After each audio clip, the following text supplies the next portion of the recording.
प्यारे साथियों, आज किस क्लास में हम आपको साइंस के स्पेशल क्वेश्चंस करवाए जाएंगे। जैसा कि आप सभी को पता है कि हमारे चैनल के माध्यम से साइंस के लिए स्पेशल सीरीज चल रही है, जिसमें हमने आपको यहाँ पर 8 पार्ट करवा दिए। आज हमारा पार्ट नंबर 9 रहने वाला है और आप सभी को पता है प्रत्येक पार्ट के अंदर हम आपको यहाँ पे 30-30 इंपॉर्टेंट साइंस के क्वेश्चंस करवाए करवाए जा रहे हैं, जो कि आपकी रेलवे ग्रुप डी परीक्षाओं की दृष्टि से आप सभी लोगों के लिए बहुत ही बेहतरीन क्वेश्चंस की क्लास रहने वाली है। और आप सभी को पता है कि हमारे जो रेलवे ग्रुप डी के जो एग्जाम है वो हमारे आने वाले, ठीक है, 3 से 4 महीने मान लीजिए। तो हमारी जो एग्जाम की तैयारी है आपको हमारे चैनल के माध्यम से एक अच्छे तरीके से करवाई जा रही है, इसलिए आपको इस क्लास को मिस नहीं करना है। आपको इस क्लास को पूरा देखना है और आपको वीडियो को भी शेयर करना है, ठीक है। अगर आपको हमारी इस वीडियो के किसी भी क्वेश्चंस में अगर आपको डाउट्स लगे तो उस डाउट्स को हमें कमेंट के माध्यम से कमेंट कीजिए, जिससे आपके जो भी डाउट्स होंगे सभी के सभी आपके यहाँ पे क्लियर कर दिए जाएंगे, ठीक है। चलो वीडियो को हम कंटिन्यू करते हैं। देखिए, आज का जो हमारा फर्स्ट क्वेश्चन है वो आप सभी लोगों में क्या रहने वाला है। देखिए, फर्स्ट क्वेश्चन पर हम डिस्कस करते हैं। देखिए, रक्तदाब का नियंत्रण निम्न में से कौन करता है। हमसे क्वेश्चन में पूछ लिया कि रक्तदाब का नियंत्रण कौन करता है, तो कौन करता है, तो ये आपका अधिवक्र यानी कि आपका एडिनल ग्रंथि। कौन सी करती है, आपकी एडिनल ग्रंथि, ठीक है। किसका नियंत्रण करती है, आपके अधिवक्र का। तो इस क्वेश्चन का राइट आंसर आपका हो जाएगा ऑप्शन नंबर ए। किसका नियंत्रण करती है, आपकी अधिवक्र का, ठीक है। इसको ध्यान में रखना, बहुत ही अच्छा क्वेश्चन है। चलिए नेक्स्ट क्वेश्चन पर चलते हैं। देखिए, जीवन रक्षक हार्मोन किस ग्रंथि से स्रावित होते हैं। जो आपके जीवन रक्षक जो हार्मोन होते हैं वो किस ग्रंथि से स्रावित होते हैं, तो किससे स्रावित होते हैं आपके जीवन रक्षक हार्मोन, तो ये आपके स्रावित होते हैं एडिनल ग्रंथि से। किससे होते हैं, आपके एडिनल ग्रंथि से। तो इस क्वेश्चन का राइट आंसर आपका हो जाएगा ऑप्शन नंबर ए। किससे होते हैं, आपके एडिनल ग्रंथि से। चलिए नेक्स्ट क्वेश्चन पर चलते हैं। देखिए, नेक्स्ट क्वेश्चन आपसे क्या पूछ लिया, निम्न में से कौन सा हार्मोन है जो लड़ो उड़ो का हार्मोन कहलाता है, यानी कि लड़ो मरो का हार्मोन समझ लीजिए कौन सा हार्मोन है। तो कौन सा हार्मोन हो जाएगा आपका लड़ो मरो वाला हार्मोन, तो ये आपका हो जाएगा एड्रीनेलिन। कौन सा हो जाएगा आपका एड्रीनेलिन हार्मोन, जो क्या करता है, लड़ो मरो का काम करता है, यानी कि लड़ो यानी कि शरीर में एक प्रकार से ऊर्जा प्रदान करता है, ठीक है। तो इस क्वेश्चन का राइट आंसर आपका हो जाएगा ऑप्शन नंबर बी।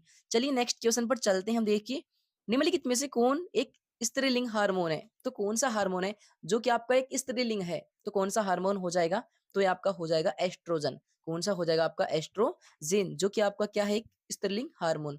तो इस क्वेश्चन का राइट आंसर आपका हो जाएगा ऑप्शन नंबर ए। चलिए नेक्स्ट क्वेश्चन पर हम चलते हैं। देखिए, नेक्स्ट क्वेश्चन आपका क्या है, सिनकोना पौधे के किस भाग से कुनैन प्राप्त किया जाता है, यानी सिनकोना है जो पौधे के किस भाग से कुनैन प्राप्त किया जाता है। तो पौधे के किस भाग से कुनैन प्राप्त किया जाता है, तो किस भाग से किया जाता है, तो ये आपका किया जाता है तने की छाल से। किससे किया जाता है, आपका सिनकोना तने की छाल से। जो पौधा होता है उसका जो तना होता है उसकी छाल से क्या प्राप्त करते हैं हम, सिनकोना, ठीक है। तो इस क्वेश्चन का राइट आंसर आपका हो जाएगा ऑप्शन नंबर ए। चलिए नेक्स्ट क्वेश्चन पर हम चलते हैं। देखिए, निम्नलिखित में से किस में विटामिन सी की मात्रा सर्वाधिक होती है, यानी कि विटामिन सी की मात्रा सर्वाधिक किस में होती है। हमसे क्वेश्चन में ऐसा पूछा है, ठीक है। तो विटामिन सी की मात्रा अगर बात करें, सर्वाधिक मात्रा विटामिन सी की, तो ये आपकी उपस्थित होती है किसमें, तो ये आपकी होती है संतरे में, यानी कि संतरे में आपकी विटामिन सी की भरपूर मात्रा आपकी पाई जाती है, ठीक है। इसलिए हमें संतरे का यूज अधिक से अधिक मात्रा में करना चाहिए, ठीक है। तो इस क्वेश्चन का राइट आंसर आपका हो जाएगा ऑप्शन नंबर सी। मेरे प्यारे साथियों, आपको वीडियो को लगातार शेयर भी करते रहना है, ठीक है। इसलिए हमारी जो वीडियो है अधिक से अधिक लोगों में पहुंचे, और जो भी हमारे प्यारे साथी हमारे चैनल से जुड़े हुए हैं, जो भी हमारे रेलवे ग्रुप डी की तैयारी कर रहे हैं हमारे चैनल के माध्यम से, तो उनकी तैयारी एक अच्छे स्तर से उनको देखने को यहाँ पे मिलती रहे, क्योंकि आपके लिए साइंस की स्पेशल क्लास हमारे चैनल के माध्यम से आप सभी लोगों के लिए चला दी गई है, ठीक है। चलिए नेक्स्ट क्वेश्चन पर हम चलते हैं। देखिए, इंसुलिन का उत्पादन किसके द्वारा किया जाता है, तो इंसुलिन का जो उत्पादन है वो किसके द्वारा किया जाता है, तो ये आपका किया जाता है आइलेट्स ऑफ लैंगर हैंस के द्वारा। किसके द्वारा किया जाता है उत्पादन इसका, आइलेट्स ऑफ लैंगर हैंस के द्वारा। तो इस क्वेश्चन का राइट आंसर आपका हो जाएगा ऑप्शन नंबर ए। चलिए नेक्स्ट क्वेश्चन पर हम चलते हैं। देखिए, उस वैज्ञानिक का नाम बताइए जिसने यह खोजा था कि मलेरिया प्लाज्योडियम एक नामक परजीवी होता है, यानी कि जो आपका मलेरिया होता है वो क्या होता है, आपका एक प्लाज्योडियम नामक परजीवी। किसने खोजा, किस वैज्ञानिक ने इसकी खोज की, ठीक है। तो किस वैज्ञानिक ने इसकी खोज की, तो मेरे प्यारे साथियों इसकी खोज किस वैज्ञानिक ने की, आपकी सर रोनाल्ड रोशनी। किसने की, आपकी सर रोनाल्ड रोशनी। तो इस क्वेश्चन का राइट आंसर आपका हो जाएगा ऑप्शन नंबर सी। चलिए नेक्स्ट क्वेश्चन पर हम चलते हैं। देखिए, बहुत ही बेहतरीन और बहुत ही अच्छे एक अलग ही अंदाज में आपको यहाँ पे क्वेश्चंस करवाए जा रहे हैं, इसलिए आप क्लास को एंजॉय करिए, ठीक है। बहुत ही प्यार से आपको यहाँ पे क्वेश्चंस करवाए जा रहे हैं। यीस्ट और मशरूम निम्नलिखित में से क्या है, यानी कि जो आपका यीस्ट और मशरूम है क्या है, तो क्या है आपकी ये फफूंद, ये क्या है आपके फफूंद। तो इस क्वेश्चन का राइट आंसर आपका हो जाएगा ऑप्शन नंबर सी। क्या है आपके एक प्रकार के फफूंद, ठीक है। चलिए नेक्स्ट क्वेश्चन पर हम चलते हैं। देखिए बहुत ही अच्छा क्वेश्चन है आपका कि पारिस्थितिकी तंत्र की संकल्पना को किसने प्रस्तावित किया था। तो जो आपकी पारिस्थितिक तंत्र है उसकी अगर संकल्पना की बात करें वो किसने प्रस्तावित किया था, तो इसकी संकल्प को आपकी प्रस्तावित किया था किसने, टॉन्सले ने। किसने किया था आपका, टॉन्सले ने। तो इस क्वेश्चन का राइट आंसर आपका हो जाएगा ऑप्शन नंबर डी। ठीक है, चलिए नेक्स्ट क्वेश्चन पर हम चलते हैं। देखिए नेक्स्ट क्वेश्चन आपका क्या है कि डोप्सन इकाई का प्रयोग किया जाता है। जो आपकी डोप्सन इकाई है इसका प्रयोग किया जाता है किस यूज में होता है इसका प्रयोग, पृथ्वी की मोटाई मापने में, हीरे की मोटाई मापने में, या ओजोन परत की मोटाई मापने में, या सौर का मापन में। तो जो आपकी डोबेसन इकाई है इसका प्रयोग किसमें किया जाता है, तो इसका प्रयोग आपकी ओजोन परत की मोटाई नापने में आपका किया जाता है। किसका, डोप्सन इकाई का प्रयोग। बहुत ही अच्छा क्वेश्चन है साइंस का, इसको ध्यान में रखना है आपको। ठीक है, इसको आप मोस्ट इंपोर्टेंट कर लीजिए। ठीक है, एग्जाम की दृष्टि से। ठीक है, किसको मापने के लिए किया जाता है, आपका ओजोन परत की मोटाई मापने के लिए डोप्सन इकाई का इसमें प्रयोग किया जाता है। ठीक है, तो इस क्वेश्चन का राइट आंसर आपका हो जाएगा ऑप्शन नंबर सी। चलिए नेक्स्ट क्वेश्चन पर हम चलते हैं। देखिए कार चलाते समय अपने पीछे के यातायात को देखने के लिए आप किस प्रकार के दर्पण का उपयोग करेंगे। सभी को पता है, बहुत ही अच्छा क्वेश्चन है, बहुत ही आसान भी है।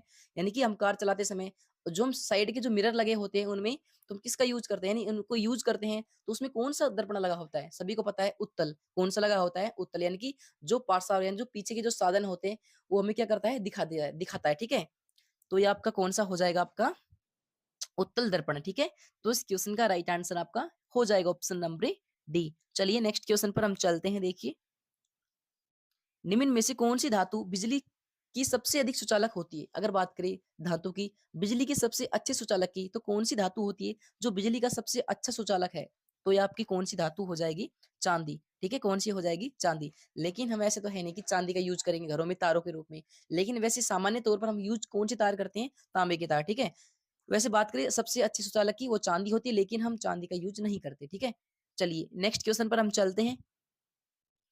निम्न में से किस कोशिकांग को कोशिका का पावर हाउस कहा जाता है। तो कोशिका का पावर हाउस मैंने आपको बहुत बार बता दिया है। कोशिका का जो पावर हाउस है वो किसे कहा जाता है, तो ये आपका हो जाएगा माइट्रोकॉन्ड्रिया। इसको कहा जाता है कोशिका का पावर हाउस, माइट्रोकॉन्ड्रिया। ठीक है, तो इस क्वेश्चन का राइट आंसर आपका हो जाएगा ऑप्शन नंबर बी। चलिए नेक्स्ट क्वेश्चन पर हम चलते हैं। देखिए मानव शरीर में पाचन का अधिकांश भाग किस अंग में संपन्न होता है। तो जो पाचन का जो शरीर में जो पाचन का जो अधिकांश भाग है वो आपका किस अंग में संपन्न होता है। बहुत ही अच्छा क्वेश्चन है। तो ये आपका होता है छोटी आंत में। यानी कि पाचन का जो अधिकांश जो अवशोषण होता है यानी भोजन पचाने का काम कौन करता है, हमारी छोटी आंत। अगर बात करें छोटी आंत की लंबाई की तो ये आपकी हो जाएगी 6 से 7 मीटर, यानी कि इसकी लेंथ होती है 6 से 7 मीटर। ठीक है, तो इस क्वेश्चन का राइट आंसर आपका हो जाएगा ऑप्शन नंबर सी। चलिए नेक्स्ट क्वेश्चन पर हम चलते हैं। देखिए लार निम्न में से किसके पाचन में सहायता करती है। जो हमारी मुख्य जो लार होती है वो किसके पाचन में सहायता करती है, तो जल्दी से बता दीजिए। स्टार्च के में करती है, प्रोटीन में, या रेशे में, या वसा में, किसके में सहायता प्रदान करती है, तो ये आपकी करती है किसमें, स्टार्च के पाचन में। तो इस क्वेश्चन का राइट आंसर आपका हो जाएगा ऑप्शन नंबर ए।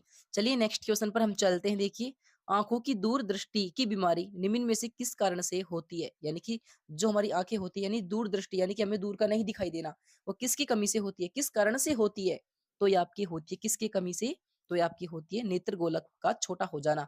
यानी कि जो हमारा नेत्र गोलक है इसका जो आकार है वो क्या हो जाता है, छोटा हो जाता है। इस वजह से हमें जो दूर की वस्तुएं होती है वो हमें दिखाई कम पड़ती है। ठीक है, तो इस क्वेश्चन का राइट आंसर आपका हो जाएगा ऑप्शन नंबर बी। चलिए नेक्स्ट क्वेश्चन पर हम चलते हैं। देखिए सबसे अधिक आयरन किसमें पाया जाता है, तो सबसे अधिक आयरन सभी को पता है। हमें जब आयरन की कमी होती है तो हमें डॉक्टर क्या सजेशन देते हैं, हमें हरी सब्जी का सर्वाधिक मात्रा में उपयोग करना चाहिए, यानी कि हरी सब्जी ज्यादा खाइए। तो ये आपका हो जाएगा हरी पत्ते सब्जियां, यानी कि हरी पत्तेदार सब्जियां। तो इस क्वेश्चन का राइट आंसर आपका हो जाएगा ऑप्शन नंबर बी।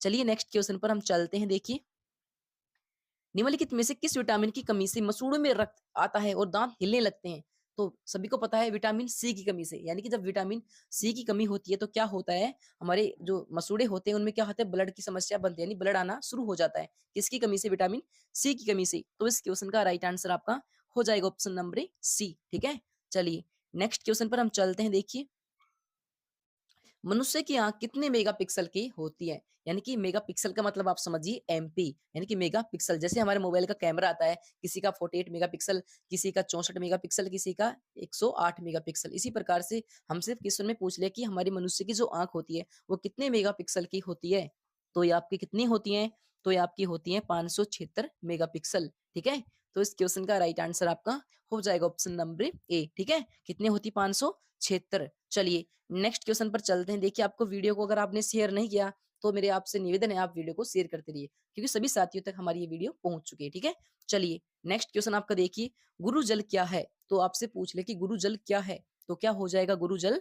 तो ये आपका हो जाएगा ऑक्सीजन हैवी हाइड्रोजन। क्या हो जाएगा आपका? ऑक्सीजन प्लस हैवी हाइड्रोजन, यानी कि आपका O2 प्लस में H2 क्या हो जाएगा आपका? ये गुरु जल। तो इस क्वेश्चन का राइट आंसर आपका हो जाएगा ऑप्शन नंबर ए। चलिए नेक्स्ट क्वेश्चन पर हम चलते हैं। देखिए अग्निमाशक में कौन सी गैस काम आती है? यानी कि अग्निमाशक यानी कि आग बुझाने के लिए कौन सी गैस का प्रयोग किया जाता है? यानी सिलेंडरों में जो आपकी गैस भरी होती है, आपने देखा होगा सरकारी कार्यालयों में, यानी कि जो एक रेड कलर का जो सिलेंडर होता है उसमें जो आपकी कौन सी गैस भरी होती है वो क्या काम आती है? आपकी आग बुझाने में। तो ये आपकी हो जाएगी CO2 यानी कि कार्बन डाई ऑक्साइड। तो इस क्वेश्चन का राइट आंसर आपका हो जाएगा ऑप्शन नंबर ए। चलिए नेक्स्ट क्वेश्चन पर हम चलते हैं। देखिए सामान्य ट्यूबलाइट में कौन सी गैस आपकी होती है? जो आपकी सामान्य ट्यूबलाइट होती है जो घरों में यूज में क्या हम करते हैं, ठीक है, तो सामान्य ट्यूबलाइट में कौन सी गैस होती है? तो कौन सी होती है सामान्य ट्यूबलाइट में? तो ये आपकी होती है ऑर्गन के साथ मरकरी वेपर। कौन सी होती है आपकी? ऑर्गन के साथ मरकरी वेपर। तो इस क्वेश्चन का राइट आंसर आपका हो जाएगा ऑप्शन नंबर सी। ठीक है, चलिए नेक्स्ट क्वेश्चन पर हम चलते हैं। देखिए मनुष्य के शरीर में पसलियों में कितने जोड़े होते हैं? तो मनुष्य के शरीर में अगर बात करें पसलियों की जोड़ों की संख्या, तो ये आपकी होती है कितनी? तो ये आपकी होती है 12, यानी कि 12 जोड़े होते हैं पसलियों की मनुष्य के शरीर में। तो इस क्वेश्चन का राइट आंसर आपका हो जाएगा ऑप्शन नंबर ए। चलिए नेक्स्ट क्वेश्चन पर हम चलते हैं। देखिए निम्नलिखित में से कौन सा एक मिश्र धातु नहीं है? यानी कि मिश्र धातु यानी आपस में संयोजन करना, मिश्र करना, ठीक है, नहीं मिलाना, ठीक है, इसका ऐसा मतलब समझिए। तो कौन सा नहीं है? तो ये आपका हो जाएगा देखिए तांबा, यानी कि तांबा आपका एक प्रकार से मिश्र धातु नहीं है। ठीक है, तो इस क्वेश्चन का राइट आंसर आपका हो जाएगा ऑप्शन नंबर डी। चलिए नेक्स्ट क्वेश्चन पर हम चलते हैं। देखिए भूतुल्य यानी कि भूतुल्यकालीन कक्षा में संचार उपग्रह स्थापित करने की संभावना सबसे पहले किसने व्यक्त की थी? तो सबसे पहले किसने व्यक्त की थी? तो ये आपकी सबसे पहले की थी किसने? ऑथर सी क्लार्क ने। किसने की थी? आपकी ऑथर सी क्लार्क ने। तो इस क्वेश्चन का राइट आंसर आपका हो जाएगा ऑप्शन नंबर सी। चलिए नेक्स्ट क्वेश्चन पर हम चलते हैं। देखिए क्लोरोफिल प्रकाश के किस घटक को परावर्तित करता है? जो आपका क्लोरोफिल है, यानी कि क्लोरोफिल आप सभी को पता होगा प्रकाश के किस घटक को परावर्तित करता है? तो किस घटक को परावर्तित करता है? तो ये आपके करता है हरे कलर को। यानी कि जो हमारे पौधा होता है सूर्य के हमारे पौधे क्या होते हैं? सूर्य के प्रकाश से भोजन बनाते हैं, ठीक है। जो क्लोरोफिल होता है वो क्या करते हैं? पौधे को हरा रंग प्रदान काम यानी हरा रंग उसको प्रदान करने का कार्य करता है। कौन? क्लोरोफिल।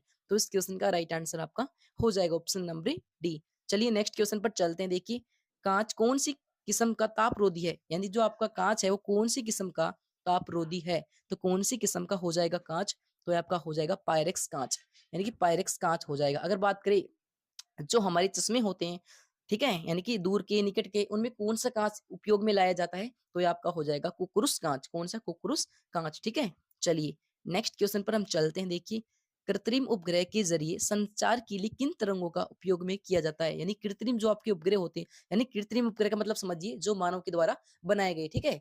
अगर कृत्रिम उपग्रह के जरिए संचार के लिए किन तरंगों का प्रयोग किया जाता है? तो कौन सी तरंगी का प्रयोग किया जाता है कृत्रिम उपग्रह को छोड़ने के लिए? तो ये आपकी तरंगे हो जाएंगी कौन सी? सूक्ष्म तरंगे। ठीक है, तो इस क्वेश्चन का राइट आंसर आपका हो जाएगा ऑप्शन नंबर ए। तो आपका जो आखिरी क्वेश्चन है वो देख लीजिए क्या है आपका। कच्ची गाजर किसका एक अच्छा स्रोत है? जो आपकी कच्ची गाजर है तो किसका एक अच्छा स्रोत है? सभी को पता होगा हमें गाजरों से क्या मिलती है? विटामिन। अब हमसे पूछ ले कि कच्ची गाजर है वो किसका स्रोत है? विटामिन ए का, बी का, सी का या डी का? तो ये आपका हो जाएगा विटामिन ए का। ठीक है, तो इस क्वेश्चन का राइट आंसर आपका हो जाएगा ऑप्शन नंबर ए। तो मेरे प्यारे साथियों ये थे आपके साइंस के कुछ इंपॉर्टेंट क्वेश्चनों की क्लास जो कि आपके यहाँ पे कंप्लीट हो गई है। ठीक है, आपकी जो सीरीज चल रही है वो हमारे चैनल के माध्यम से आपको यहाँ पर कंटिन्यू क्लासें देखने को मिल रही होगी। अगर आपने हमारी जो प्रीवियस क्लास है अगर आपको उनको नहीं देखा तो चैनल को सब्सक्राइब कर लीजिए, ताकि आपको रोजाना आपको अच्छे अच्छे क्वेश्चंस देखने को मिलते रहेंगे साइंस के, जो कि आपकी रेलवे आरआरबी ग्रुप डी परीक्षाओं की दृष्टि से बहुत ही अच्छे क्वेश्चंस हैं। ठीक है, अगर जिसने वीडियो को शेयर नहीं किया वो शेयर कर दीजिए। तो हम मिलते हैं किसी नेक्स्ट किसी अन्य क्लास में। जब तक के लिए जय हिंद, जय भारत। ठीक है।